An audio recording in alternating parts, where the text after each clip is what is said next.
bata. So sa atin kung pinag-aralan kanina, kita po natin doon yung kung paano po pinapalala sa atin ng Panginoon. Hindi tayo dapat mamuhay sa mga bagay niya. Kasi kung mamuhay tayo sa mga bagay niya, sabi nga doon sa last verse, mga kapatid, ng Galatians chapter 5, sabi niya, ang mga nagsisigawa ng lahat ng mga bagay na ito ay hindi sipaghamana ng, basahin mo, Sister Case. Sabi niya, ang mga nagsisigawa ng mga bagay na ito ay hindi magsipagmana ng kaharian ng Diyos. So mga kapatid, ito po ay paalaala sa huling bahagi ng panahon at kung saan ngayon ito po yung ating sinasapatan, ito po yung ating ngayon na ginagalawan sa mga oras na ito sapagkat nandyan na po yung pestilence. Sabi nga, yung salot na ito na dumarating at hindi natin alam na ito kaya ay, sabi nga sa isang mga ngaral na narinig ko one time na sabi niya, ito rin ay kaparaan na rin ng Panginoon para sa huling bahagi ng ating Panginoon. Kaya sa umagang ito, napakaganda po yung mensahe kanina ng ating pinag-aralan kasi po yung Babylon, ng ating pag-aaralan, ng mga time na yan, sabi nga yan dito, sabi niya sa habang kanina si Pastor, sabi dito mga kapatid, ay, ang Babylon niya ay sentro ng pressure na sinasabi. Ba? Center of pressure. Makikita po natin ang lahat ng nandun yung mga pinapakaipiran, mga pakikipid, nandun po mga kapatid sa binanggit po doon sa Babylonia. So, babala po ito, nasabi po ito, nasabi niya, the passions of her sexual and immorality, Babylon has the prostitute represent the temptations of materials, wealth, and pleasure. Makita po natin dito mga kapatid na yun po ay sentro po ng sexual at saka yung mga immorality. Kaya nagalit ang Panginoon. So, dito sa ating ngayon pinag-aralan, isang bagay na itudugtong ko po ito yung pinakatapi ko ngayon. Dito po sa tinatawag na sabi niya po dito sa 6 ng Galatia, na sabi niya, huwag tayong pabibiro sapagkat kung ano ang inihasik ng tao ay siya pong aanihin niya. So, mga kapatid, kung nagasik tayo ng mabuti, mabuti ang ating aanihin. Kung nagasik tayo ng masama, masama yung ating aanihin. Yun po ay isang babala sa ating kapanahunan ngayon na dapat ay hindi po tayo maligaw sa mga bagay niyan. Pakibasa nga muna Kiss yung ano na yun, yung sinabi ko sa iyo. Taas mo pa, ibaba mo hanggang doon. Sabi niya doon sa fornication, adultery. Sa baba pa noon, sabi niya, ang mga nagsisigawa ng mga bagay na ito ay hindi magsipagmana ng kaharian ng Diyos. So, simulan mo na lang dyan. Galatians chapter 5. Nandiyan sa huling bahagi. Chapter 6. Sabi niya rito, di ba? 6 yan.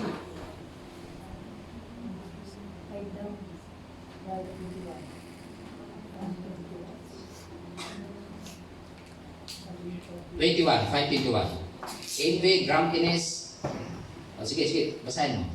Mga kapanaghilian, mga paglalasing, mga kalayawan at mga katulad nito, tungkol sa mga bagay na ito ay aking ipinagpapaunang ipaalala sa inyo, tulad sa aking pagpapaalaala ng una sa inyo, na ang mga nagsasagawa ng mga gayong bagay ay hindi magsipagmana ng kaharian ng Diyos. Kita mo. So yung paalaala mga kapatid kanina, na ang lahat na magsisigawa noon ay hindi magsipagmana ng kaharian ng Diyos. O so alin ang ating pipiliin mga kapatid? Kaya sabi po dito sa ating ngayong pag-aaralan, sabi niya sa Galatians chapter 6:7, ano ang pagkasabi ulit yan? Pakibasa na.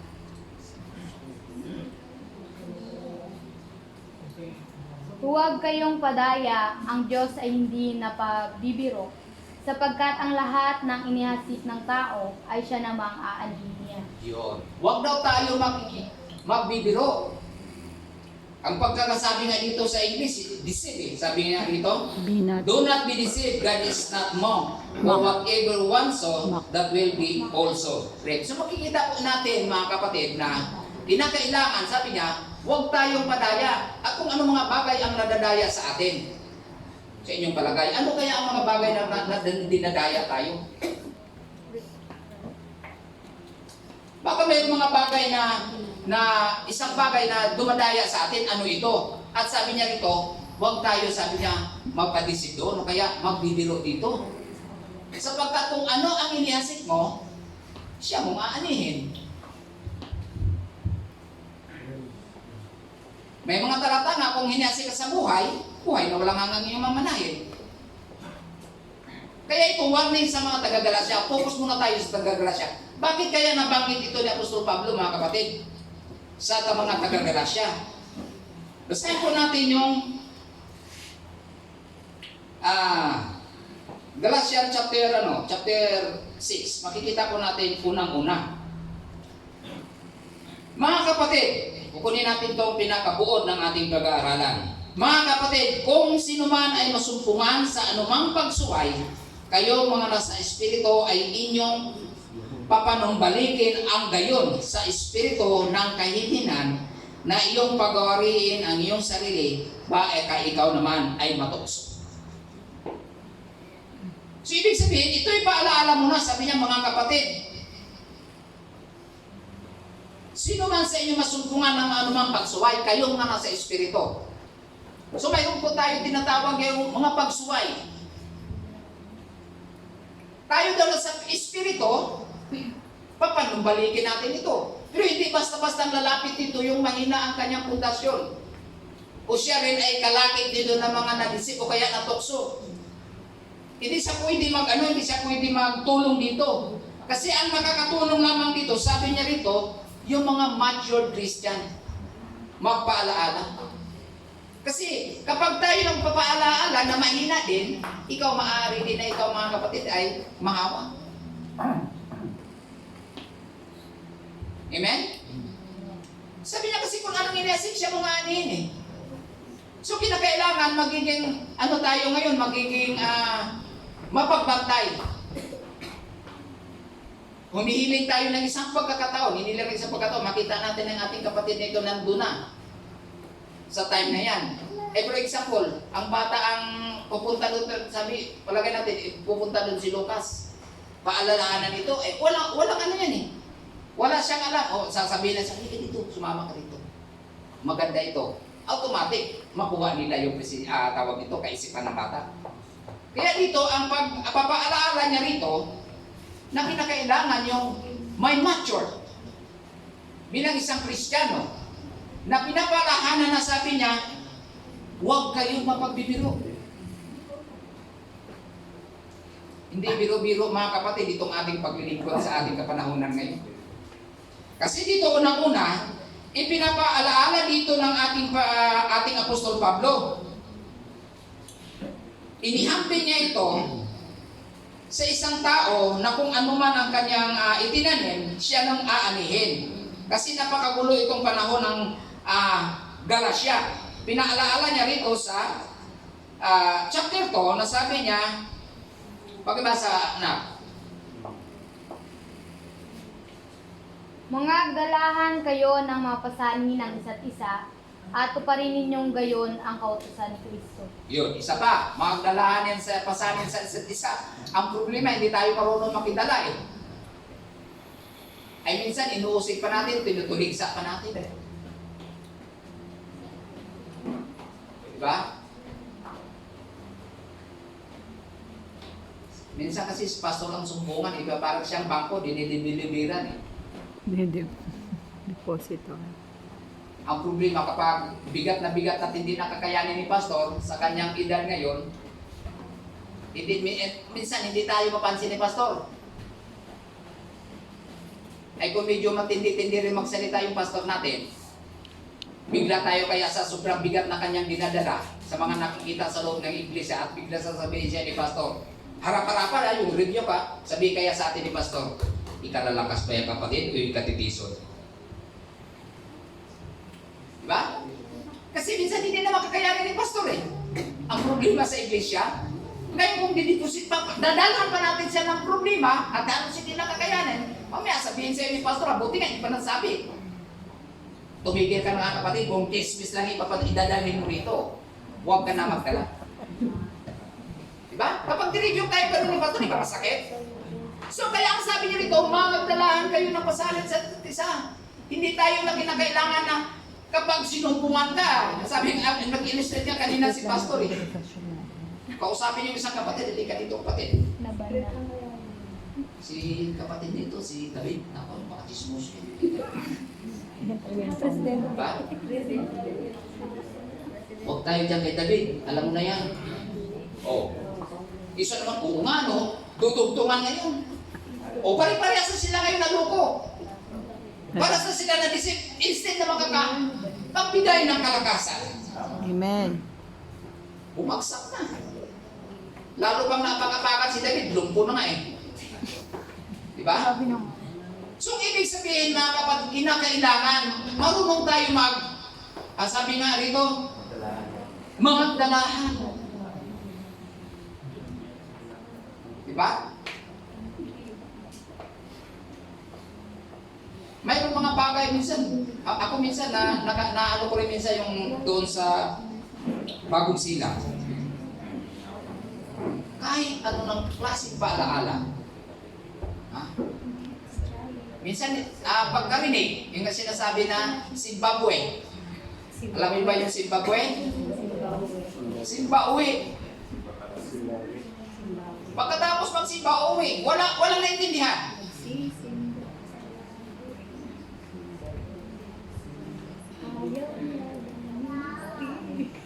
Amen? Kasi kung naintindihan, mga kapatid, makikita po natin yung ano eh. Makikita natin yung, tawag nito yung isang kapatid, isang Kristiyano, makikita po natin na yung kanyang pagka-Kristiyano, makikita maging sa loob ng simbahan, maging sa labas.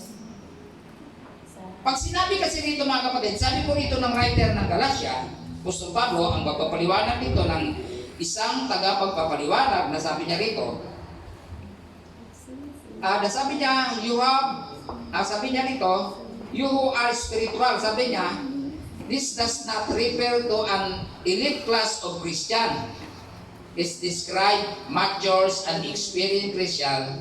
They are able to help their troubles, brothers or sisters. Diba? Ibig sabihin, kapag mature ka na bilang isang Kristiyano, makakatulong ka sa mga tawag nito, sa mga nahina ko na trouble, ibig sabihin, nanglalamig sa kanyang kapatid na lalaki o babae. Kasi yung ating Christian na pagkakapatiran sa pananampalataya, mga kapatid, hindi ko ito tulad dito ng mga bisita lamang. Yun, ang katabi mo yan, mga kapatid, mga katabi natin, yan ang magiging kasama mo sa kaharian ng Diyos. Amen. Isaktan mo kaya? Saka kaya ni Keisha si David? Saka kaya ni David si Keisha? Kahit anong-ano ng kapatid mo, magiging kasama mo yan eh. Amen. Kaya sabi niya, magdalahan tayo ng pasanin sa isa't isa. Kung hindi tayo marunong pumusok, nako, mga kapatid ko sa Panginoon. Yung nga sinabi ko doon, kahit anong pangaral, yung nasa isip niya rin yung kanyang ginagawa. Pagkatapos niya marinig, ang pangangaral, ang sermon, pagdating doon sa simbahan, iba pa rin ang sasabihin niya. Pastor, hindi ko talaga magawa yan. Ay, anong mga tao na yan? Sa inyong palagay, anong uring Kristiyano ang taong yan? Hanggang ngayon ba, SPB Christian pa rin? Kaya nung last na pinag-aralan natin, napagaganda yun eh. Na dapat sabi niya, kayo guro na. Pero nais niyo pang magbalik muli sa mga simulang aral. Sabi nga dito is, tawag dito, elementary teaching. I-mention dito mga kapatid, makikita po natin dapat yung pagka-mature ng isang Kristiyano, kinakailangan makita sa isang Kristiyano bago natin tatalakayin yung 6-7 na yan, na kung anong inihasik mo, siya mo aanihin. Kasi yung gawa mo, yung susunod sa iyo eh. Amen? Yung kaninang pinag-aralan natin sa chapter 18 verse 13. Oh, 18:30 ng ano? Ng Revelation, nung umaga. Ang ganda po yun, yung lahat ng tulad. Pagdating dito sa 18:30, nasabi niya, susunod sa iyo ang iyong gawa.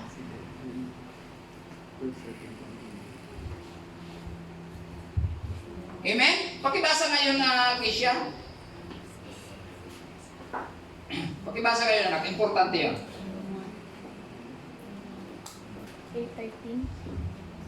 Oh, yung pinag-aralan natin kanina.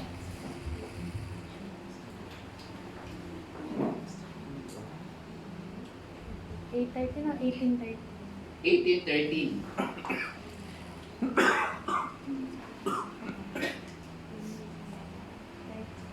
No. Revelation 14 pala, sorry. Revelation 14:13.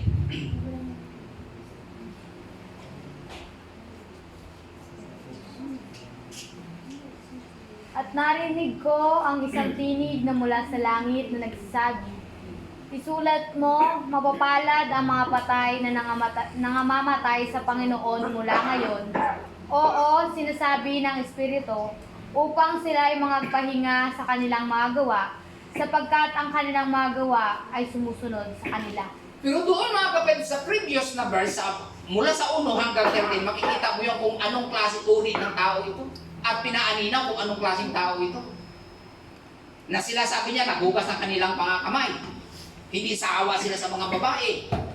Kung isa-isahin natin mga kapatid ang lugar na yun, sabi niya rito, kung ano ang kanilang ginawa, yun ang susunod sa kanila. Ay kung ano ating ginawa ngayon, ano kaya ang susunod? Kung masama ang ating gawa, susunod, masama din. Alangan na nagtanim ka ng mangga, magbubunga ng ano yan, ng kaimito. So dito mga kapatid, pinaalaala yung sulat ni Apostol Pablo sa mga taga-Galasya. Nasabi niya nga doon, nagalit si Apostol Pablo sa mga taga-Galasya. Sabi niya doon sa chapter 3 ng Galasya, umabot na tayo sa hangganan na ganito sa stage na kung saan nagiging mature na tayo bilang isang mananampalataya, nagagamit ng ating bawat sa atin sa pangangaral, sa pag-share ng salita ng pen. Ngunit bakit kinagagalitan ng Apostol Pablo? Anong sabi niya rito sa 3:1 ng Galasya hanggang 3:3? 3:1 to 3:3 anak. Pakibasa ng Galasya. O mga mangmang na taga-Galasya, sino ang mga nagsigayuma sa inyo na sa harapan ng inyong mga matay si Jesucristo na napako sa krus ay maliwanag na inihayag? Ito lamang ang ibig kong maalaman sa inyo. Tinanggap ba ninyo ang Espiritu sa pamamagitan ng mga gawang ayon sa kautusan o sa pamamagitan ng pakikinig ng tungkol sa pananampalataya? Napakamangmang na baga kayong nagpasimula sa Espiritu, ngayon mga nangagpapasakdal kayo sa laman. Yun. So sinabi na po si Pablo yung ugali sa taga-Galasya ng iglesia. Pwede natin ngayon ihambing sa atin ngayon kapanahunan na dito sa Inigan. Gusto niyo ba masabihan tayo na napakamangmang yung taga-Inigan? Kayo na nagpasimula sa Espiritu ay nagpakasakdal sa laman. Ibig sabihin, kayo na dati na talagang will-burst. 3 na 3 mga kapatid. Pagdating ng time na yun nalugmok. Nahawa ng mga bagay. Ay samantala, sabi na kanina sa ating pinag-aralan niyo, kapag mahawa ka nito, kapag magawa mo ang lahat ng ito, ang mga ito, sabi niya, hindi papasok at magmamana sa karya ng Diyos. O alin ang pipiliin ng isang Kristiyano sa ating kapanahonan ngayon? Ay nandiyan na yung mga nangyayari sa huling panahon. Amen? Verse 4. Anak. 6:4. Tiniis baganing 6-4. 6-4? Oo, ng Galasya. Balik ka na doon sa pinaka-ano.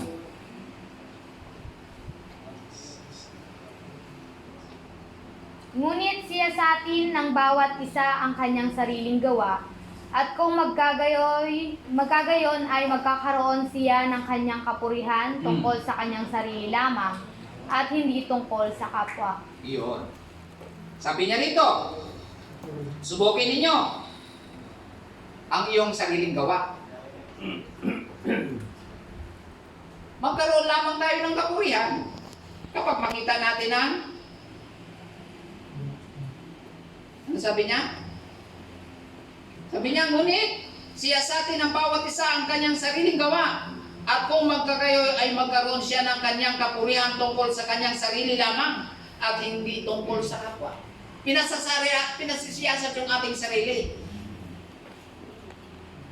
Sige, siyasatin nyo nga yung sarili, ang ating sarili. Mabuti kaya ang aking ginawa sa aking kapwa? Sabi niya, kapag masiyasat mo yung sarili, makita mo kapag mabuti yung ginagawa, sa iyo lamang yan. Sa sarili mo lamang magkaroon ka ng kapurihan, hindi sa iyong sarili sa kapwa. Kaya dapat mga kapatid, hindi tayo madisip sa mga bagay nito na dumarating. Hindi dapat tayo madaya.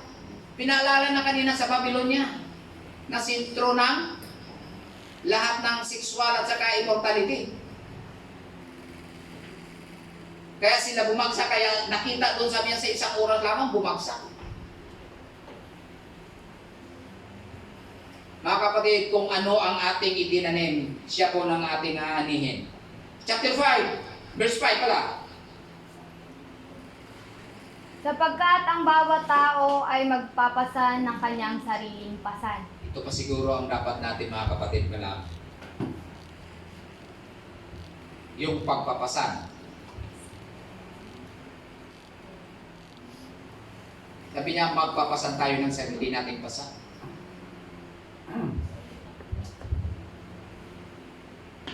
Ibig sabihin, mga kapatid, kailangan tayo, unang-una tayo talaga kaya tayo ang sentro, tayo ang nakikita eh. Kapag hindi tayo mga kapatid marunong magpigil sa ating sarili, babagsak at babagsak ang iyong pananampalataya. Pasanin mo, sabi ni Kristo, pasanin yung aking pamatok eh. At magkaaral kayo sa akin. So kapag makita ko natin na alam na natin na medyo nanghihina at nanlulupaypay, si Kisha, patuloy pa kaya natin saktan si Kisha?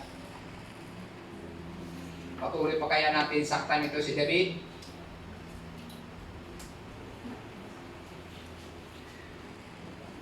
Mga kapatid, marunong tayo dapat magpasan ang pasanin sa isa't isa. Makibahagi ka doon, sabi niya, doon sa unang kanina. Magdalahan kayo ng pasanin. Sa ating kapanahon na ngayon, kailangan ito talaga ngayon mangyari.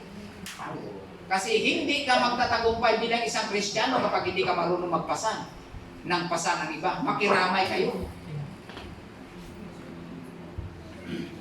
Amen? Kasi pamilya tayo ng Panginoon eh. Noong tayo nandun pa lang sa pasimula, hinulaan na yan na tayo kabahagi, magiging kapamilya na tayo ng Panginoon. Mula nang itatag ng sanglibutan mula sa panahon ni Abraham, mga kapatid.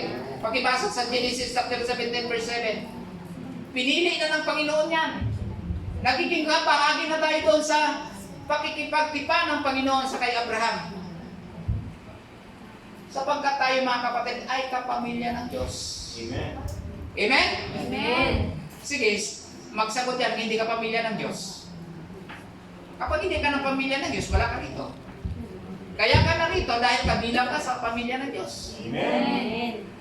Kabilang tayo na mag-usip, maghandog tayo ng papuri sa ating Panginoon. Ang buong sabi nga kanina sa isang awitin, ang buong buhay ko. Ano yung sister natin yung inawit natin kanina o nang awit mong masiklang awitin? Ganda na. Kalimutan mo na yung pinaka-chorus. Kabutihan niya hindi mabago. Kabutihan niya hindi nagbabago. Mga pangako niya sa akin ay totoo. Hindi dapat ba pagkat kasama siya Oh, simula sa pagsikat. amen. Diba? Second song. Maganda eh. Kapag yung kahit maging sa awitin, may isa buhay lang natin mga kapatid. Totoo yan. Magiging successful ka na Christian. Kabutihan niya. Parang tatarsik yung pustiso ko tintin. Pag-ibig niya. Kaya naging ano ako. Lami niya. Diba? Magiging successful ang isang Kristiyano kapag marunong tayo magpasa ng pasanin sa isa't isa. Hindi mo dapat bigyan siya ng kahinaan, dapat bigyan mo lagi siya ng pampalakas. Amen. Diba? Si Pastor hindi na dapat natin dinibira ng ikakasama rin ng kanyang loob. Kasi parang bangko yan siya eh. Ay kung chismoso yung pastor natin. At sabihin din niya, ako may sinabi dito si David. Kasi hindi siya daw ganito. Palay na. Diba? Nagkagulo na. Totoo yan mga kapatid. Hindi ako nagbibiro. Napakarami mga bagay na napakarami na na-encuentro. Kaya nga kanina medyo nabigla ako kay pastor eh. Presidente kasi naman. Kagabi yata yun. Mayroon daw isang kapatid sa bagong silang, hindi yan na nga sasabihin daw eh. Baka maano tayo. So ibig sabihin may nakarating.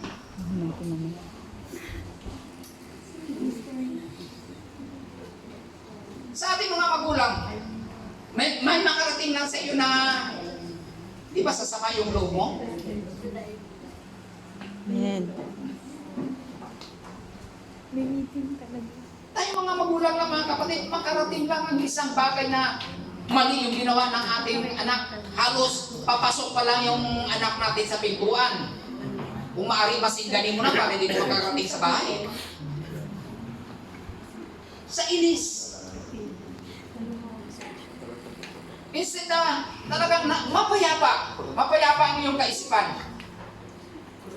Tuwang-tuwa ka na umagang-umaga, maayos lang yung sarili, makapaglingkod ka maayos. Dumating ang pagkakataon na nabigati ka. Diba? Wala na. Instead na makakapagsimba, hindi na makasimba. Dahil nainis. So, saan ang sinasabi na magpasan tayo ng pasanin sa isa't isa? Di ba wala? Wala. Dapat tayo mga kapatid, marunong tayo makikiramdam. Sabi niya nga, siya sa atin mo yung sarili. Amen? Siya sa atin natin ang ating sarili. 6 yung anak. 6 Galatia. Doon pa rin huwag kang iiwalay dyan. 5 pa lang tayo. Galatians 6:6.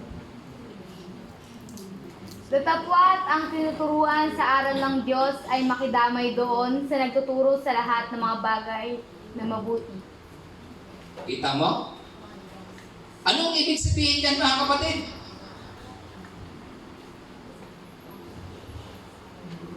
Hindi lamang yung pira. Hindi lamang yung tawag nito, yung ano ng tinuturo dito ng Apostol Pablo, pinaalala niya rito. Mga kapatid, hindi lamang dyan ang tinutukoy dito ng Apostol Pablo. Amen?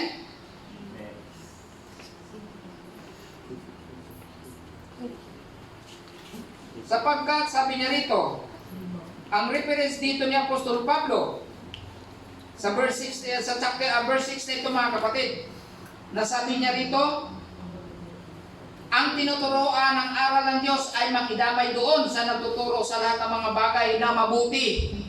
Ibig sabihin kapag tinuruan tayo, inaralan tayo, kung ano makita natin na mabuti, yun ang dapat lumabas sa atin. Sa ating pamumuhay. Yun ang makidamay sa nagtuturo sa lahat ng mga bagay. Ibig sabihin kapag nag-aaral si pastor, isa na buhay natin. Yung ang parang nakikibahagi tayo doon, nakidamay tayo doon. Tama ang tinuro ng ating pastor. Hindi lamang ito ng will ko, kaya magagandang bagay itulong natin sa ating pastor. Maging sa ating pamumuhay. Maging sa pagdalaw sa mga may karamdaman. Yung kagayang ginawa niya ni Nicole, doon naapagan niya si Sister Manil, wala nang isang tatawagan eh. Tawagan niya kami dito sa bundok, wala naman kaming signal dito. O kung sino ang katabi niya doon, yun ang kanyang lalapitan. Hingi sa lulo. Yun ang ibig sabihin na makidamay tayo. Ay kung mahina-hina din yung dinapitan niya, bahala ka nga dyan, Paul. Oh, wala na. Kawawa si tata. Ay biro mo, alauna nakapaghugas ng pinggan sa nervyos. Di ba? Hindi ba? Kaya hindi lang paghugas. Baka, nako, kapag nag-iisa ka, totoo yan. Baka hindi ka pa nakahubad. Pumuswit ng ihi mo sa nervyos. Ay kung mayroon tayong lalapitan. Ay kung galit ako kay Kisha, makakalapit kaya ako? O sa luluhan mo ako. Malapit na akong lulubog, oh. Ay, nahiya ka. Magtiis ka na lang. Amen? Magtitiis na lang ako. Walang tutulong sa akin, eh. Ay, kaaway ko si Sister Madel. Kaaway ko si David. O, sino ang lalapitan ko? Wala nang sasaklulo sa atin. Kaya dito mga kapatid, tinuturo sa atin ni Christian. Amen. Makidamay. Amen. Amen? Amen. Magpasan. Amen.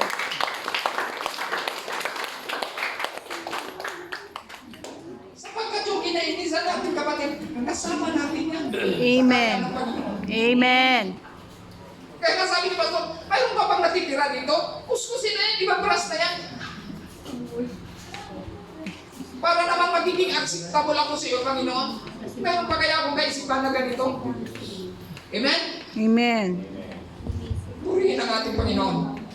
Ngayon, nandito na po tayo sa ng ating pag-aaral. Sabi niya sa verse 7, Sabi. huwag tayong padaya. Huwag kayong padaya. Ang Diyos ay hindi nagbibiro, sapagkat ang lahat na inasik ng tao ay siya namang aanihin niya. Amen. Oh.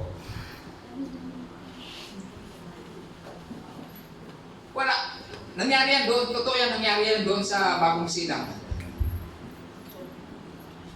Mayroong tao doon siya na talagang kinaiinisan. Kaya hindi natuloy yung aming Bible study, eh.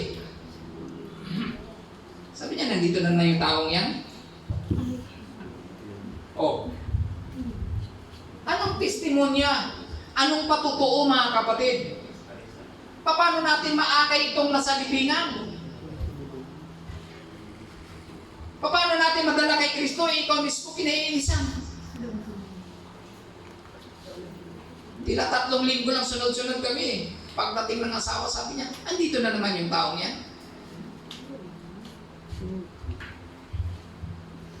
Maluwalhati kaya ang Panginoon doon sa taong yan.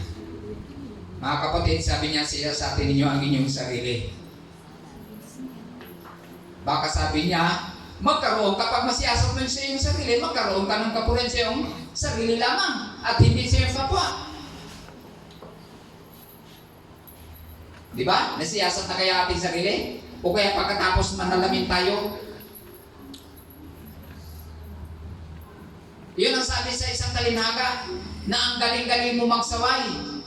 No, yung yung puwing mo sa iyong mata. Oh. Ay sabi niya, yung puwing mo, sabi niya, silaki ng troso. Nakalagay dyan. Ang galing mo magsaway, na yung muta mo nasa mata mo, mahulapit na mahulog, ay yung muta mo, sabi niya, silaki ng troso, di mo marunong pahiran. Yun mga kapatid tayo, hindi po tayo na minsan pinanggagalingan. Ito mga kapatid, hindi pagsumbat, ito'y paalaala.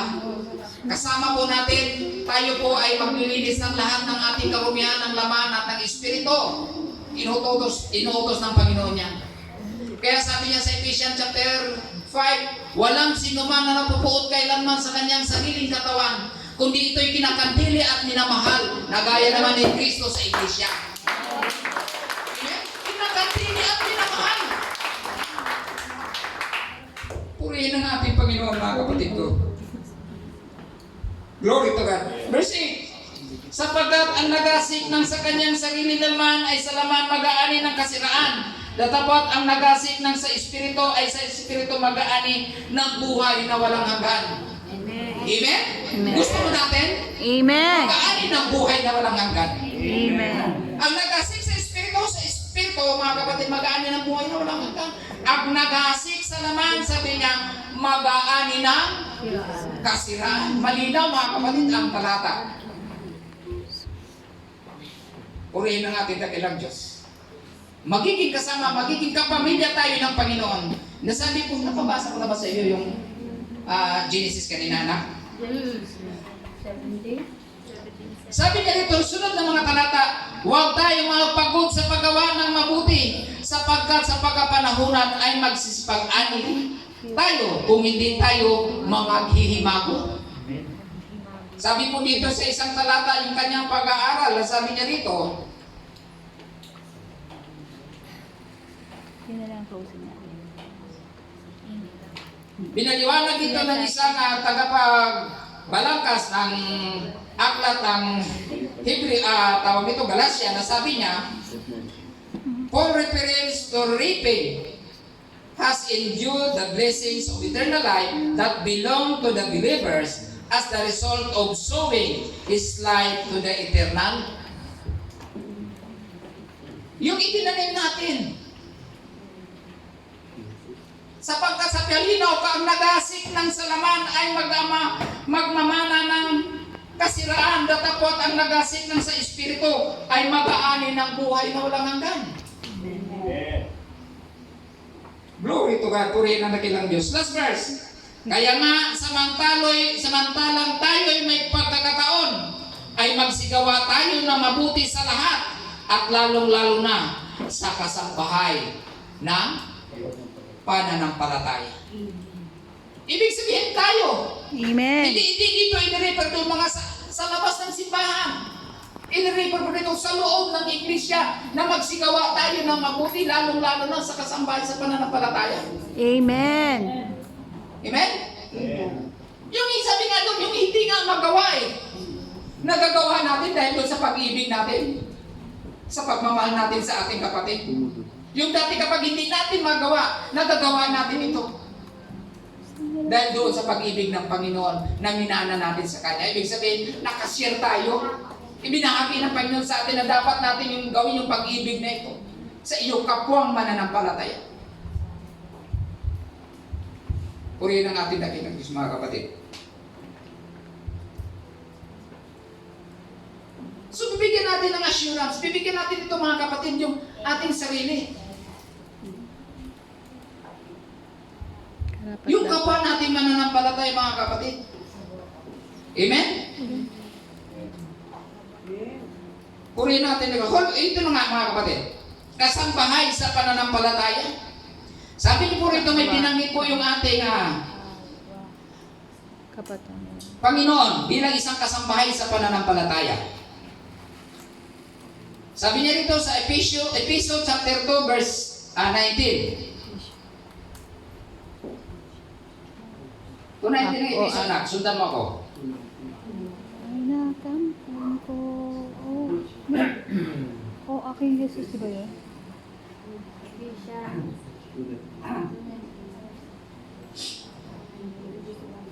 Bilang kasambahay ng Panginoon, ito ang paliwanag na Apostol Pablo sa mga taga-Efeso. Kaya nga, hindi na kayo mga taga-ibang lupa at mga manglalakbay, kundi kayo ay mga kababayan na kasama ng mga banal at sambahayan ng Diyos. Yun, sabi niya rito, hindi na po, sabi niya rito, Aking Jesus. it's refer to the sabi niya, this does not refer to the elite class of Christian. It describes me as mature and experienced Christian. They are able to help their troubled brothers and sisters. Sabi niya rito, hindi na po tayo mga dayuhan, hindi na po tayo mga Indian, kundi tayo ay mga kasambahay ng Diyos. Amen? Kasambahay ng Diyos. Ibig sabihin, bahay ng Diyos. Bayan ng Diyos. Ito po yung tinatawag na iglesia. Sa isang talata, Hebreo 2:11. Ito rin, Hebreo. Hebreo 2:11. Pampas na yata ako. 2:11. 2:11. Sapagkat ang nagpapaging banal at ang mga pinapaging banal ay pawang sa isa, na dahil dito hindi siya nahihiyang tawagin silang mga kapatid. Oo. Ganda, no? Huling bagay. Tapos na pala ako. Luwang pas ako. Last verse. 4:17 ng 1 Peter. 1 Peter.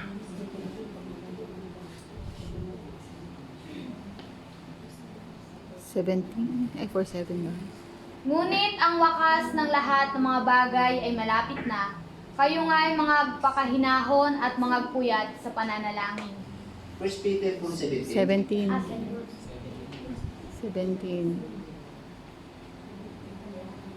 17. Ano mo? Hanggang 18. 4:17.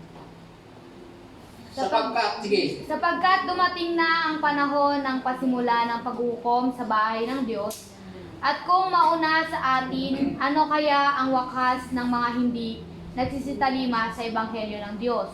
18. At kung ang matuwid ay bahagya ng makaligtas, ang masama at ang makasalanan ay saan kaya magsisiharap? Kita mo. Yun mga kapatid ang hamon ni Apostol Pedro.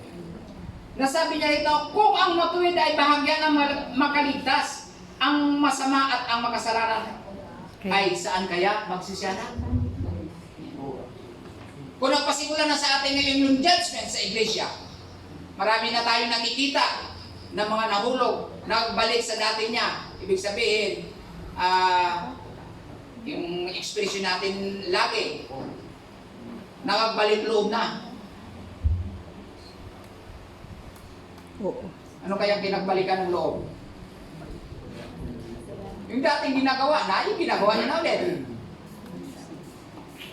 So paalaala ito, kung sabi niya ang matuwid ay bahagya lamang makaligtas, ang masama kaya ang magsasalanan saan magsirap. Purihin ang ating dakilang Diyos. Yung mga kapatid, ang assurance na ipinangako ng Panginoon, kung nagpasimula na yung judgment sa iglesia, at marami na tayo nakikita na talagang naglalamig at hindi na bumalik. Mula ng bago pala ako mananampalataya sa People's Missionary, nandat ng grito mga kapatid na talagang napakatibay nila. Ngunit ngayon, nakita ko na wala na, nagbalik loob na natin. So dito pa alaala sa ating bilang isang mananampalataya, purihin ang ating Panginoon. Nawa sabi niya, kung ano ang ating ninasig, siya po nating aanihin. Kung nagasig tayo ng sa laban, mag-aani ng kasiran, at kung sa Espiritu tayo magasig, buhay na walang hanggan. Amen. Purihin ang ating Panginoon.